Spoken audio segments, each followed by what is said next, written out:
श्री ज्ञानेश्वर महाराज विरचित हरिपाठ अभंग 27वा। रामकृष्णे संकल्प धरुनी राहे। सर्व सुख गोडी साही शास्त्रे निवडे, रिकामा अर्थ घडी राहू नको। रिकामा अर्थ घडी राहू नको। लटिका व्यवहार सर्व हा संसार, वाया येर झार हरी वीणा। वाया येर झार हरी वीणा।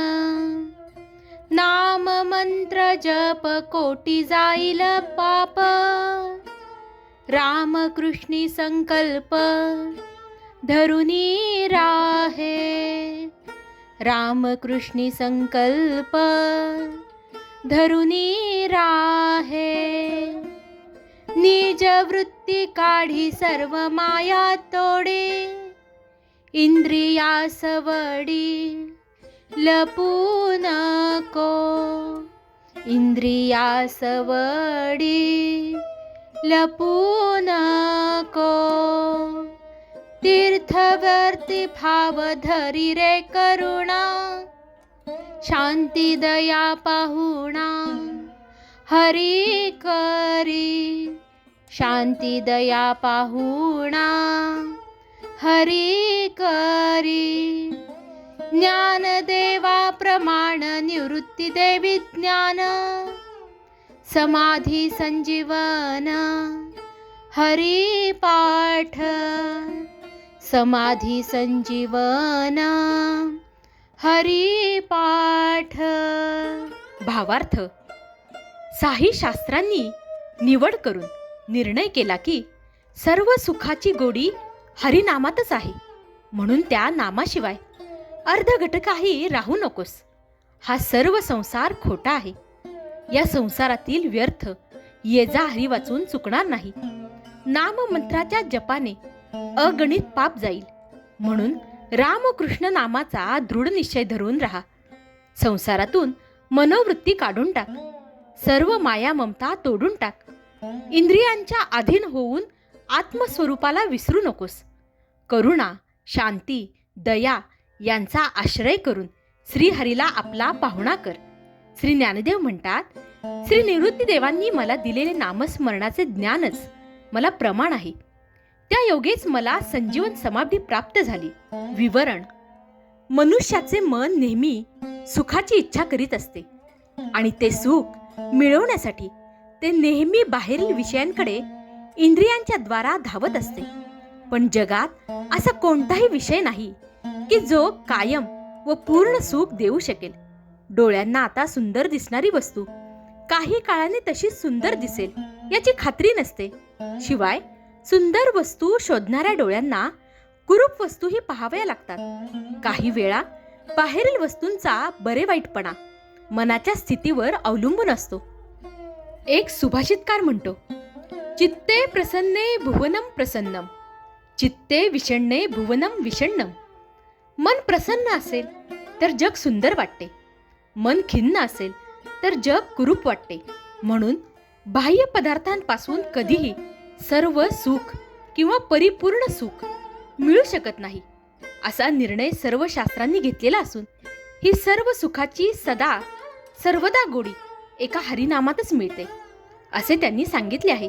शिवाय सर्व सुख बाह्य वस्तूत एकत्र मिळू शकत नाही, कारण प्रत्येक इंद्रियांचे विषय वेगवेगळे असतात। डोळे फक्त रूपाचे सुख देतात, तर कान फक्त ऐकण्याचे, जीभ चवीचे, तर त्वचा स्पर्शाचे आणि नाक वासाचे।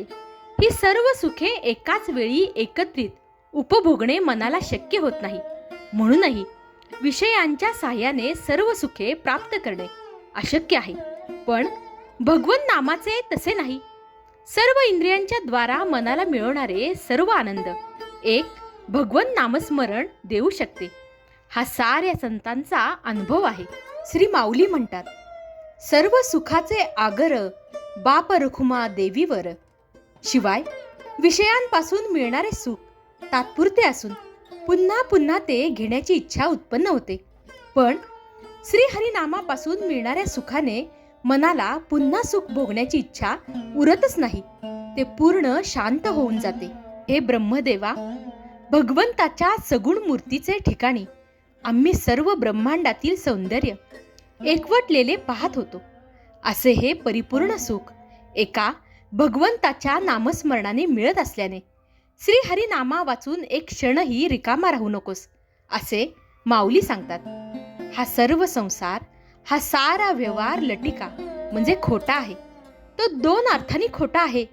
एक, आपण कल्पनेने अनेक व्यवहार करतो, ते केवळ मनातल्या मनात असतात, किंवा आपण स्वप्ने पाहतो, तीही प्रत्यक्षात नसतात. म्हणजे हे सारे व्यवहार खोटेच होते.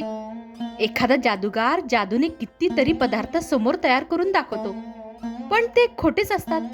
तसे भगवंतांनी मायेने निर्माण केलेले सर्व विश्व ज्ञानी माणसाच्या दृष्टीने खोटेच असते.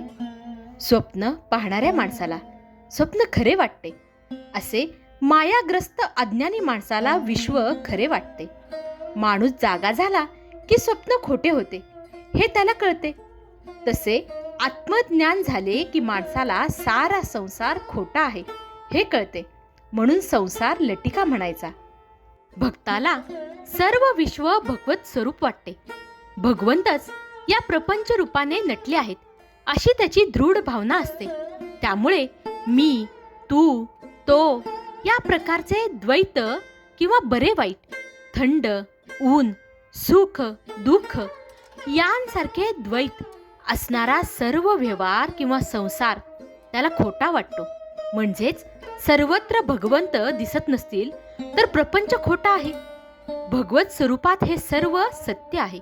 अशा रीतीने ज्ञानाच्या दृष्टीने प्रपंच माया स्वरूप असल्यामुळे तो खोटा आहे. म्हणून या खोट्या संसारासाठी आपण कितीही कष्ट केले तरी ते सर्व व्यर्थ आहेत. त्यामुळे जन्म मृत्यूची येरझार चुकणार नाही, ती केवळ हरिनामानेच चुकेल. श्रीहरीच्या नामस्मरणाने अनंत जन्मातील अनंत प्रकारची कोट्यावधी पापे नाहीशी होतात. म्हणून माऊली सांगतात, रामकृष्ण नामाचा जप करण्याचा मनाचा निश्चय करून राहा. हे करताना देह म्हणजे मी ही वृत्ती पूर्णपणे सोडून दे. ती सोडली की त्या देह सुखासाठी जी घर, संपत्ती, बायको, मुले, आप्तेष्ट यांवर माया ममता असते तीही आपोआपच जाईल. त्या दृष्टीने प्रयत्न कर. हे प्रयत्न चालू असताना इंद्रिये वारंवार विषयांकडे धाव घेतील तेव्हा त्यांच्या आहारी जाऊ नकोस. तू आत्मस्वरूपाला विसरू नकोस. तीर्थे, व्रते, उपवास यांच्या ठिकाणीही श्रीहरींचे वास्तव्य मानून त्यांच्या ठिकाणी श्रद्धा ठेव. अंतःकरणात करुणा, शांती, दया या सद्गुणांना नित्य धारण कर. अशा अंतःकरणातच श्रीहरी पाहुणा होऊन राहील.